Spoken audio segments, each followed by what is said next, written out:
Itália, França, Peru, Colômbia e Chile.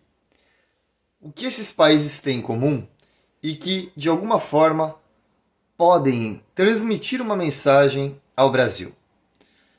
O que esses países têm em comum, pessoal, é que todos passaram por eleições recentemente. E todos tiveram eleições muito apertadas, onde a margem entre o vencedor e o derrotado foi diminuta. E o que mais esses países têm em comum?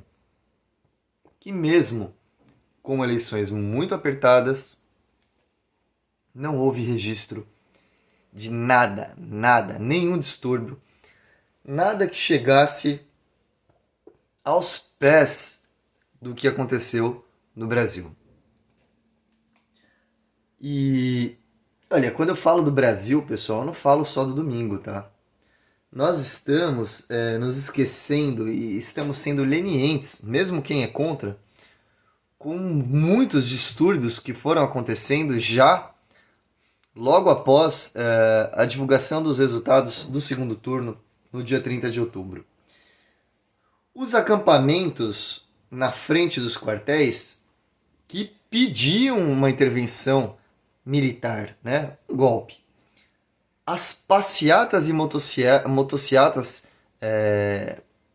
planejadas e organizadas pelo Bolsonaro e seus apoiadores que pediam fechamento do Congresso e do Supremo Tribunal Federal. O 7 de setembro, especialmente de 2021, onde Jair Bolsonaro garantiu que não cumpriria mais ordens judiciais do Supremo Tribunal Federal. A bomba armada no aeroporto de Brasília e que não detonou por uma falha da preparação, né? Cujo o elaborador foi preso e confessou, admitiu inclusive que existiu financiamento vindo de pessoas dos acampamentos nos quartéis. Tivemos os ônibus incendiados em Brasília no dia da diplomação. Então existia um caminho, existia uma trajetória, existia uma jornada. Vamos lembrar que no dia 6 de janeiro de 2021, no momento em que ocorria a invasão do Capitólio, Jair Bolsonaro disse numa entrevista, abre aspas, se nós não tivermos o voto impresso aqui, teremos em 2023 igual ou pior, fecha aspas. Palavras de Jair Bolsonaro. Isso já era uma ameaça. Isso já era um aviso, já era uma preparação.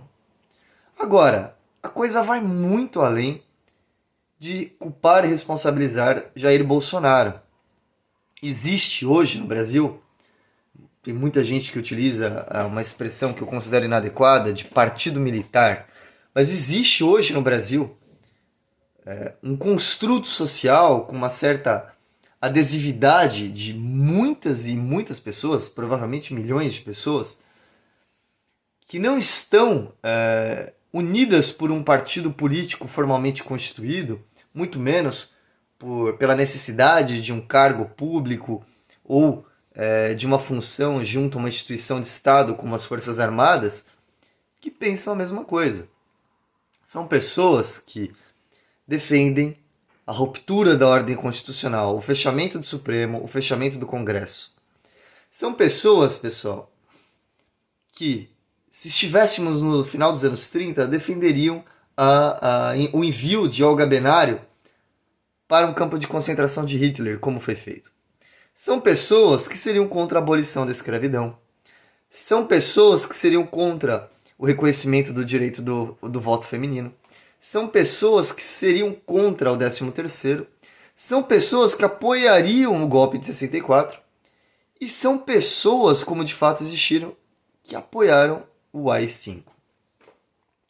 Existe uma jornada, pessoal, e não dá para entender o que aconteceu no domingo, essa tentativa de golpe militar, sem entender a jornada do nosso país. Nós não somos um país pacífico, nós não somos um país hospitaleiro. Tanto a direita como a esquerda gostam de enxergar o país assim, mas nós não somos isso. Nós temos que olhar no espelho. Nós temos que passar o passado a limpo. Nós somos o país que na própria Assembleia Constituinte, para a criação, para a gestação da Constituição de 88, nós somos tutelados. Nós sabemos hoje que o governo Sarney e a Assembleia Constituinte estavam sob pressão dos militares. Olha lá o que vocês vão pôr na carta política que a gente volta e acaba com isso já. Nossos presidentes da nova república, Collor, Itamar, Fernando Henrique, Lula, todos, independente se de direita, de centro-esquerda, centro-direita, etc., todos tiveram medo das Forças Armadas. Fernando Henrique criou o Ministério da Defesa com medo e ainda assim gerou um enorme ruído ao colocar um civil para comandar o Ministério da Defesa. As Forças Armadas têm um papel terrível na história do nosso país.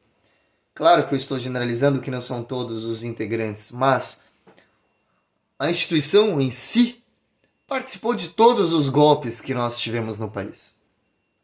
Patrocinou o extermínio de pessoas jogadas em valas clandestinas, coletivas nos anos 70 e anos 80. E nós não fizemos a lição de casa. Nós não fizemos como a Argentina, como o Chile, nós não criamos uma comissão da verdade que realmente operasse e não punimos os culpados por estes crimes. E fica sempre em aberto essa possibilidade de que a violência e o autoritarismo empregado pelas Forças Armadas possam assim resolver, entre aspas, os problemas do país.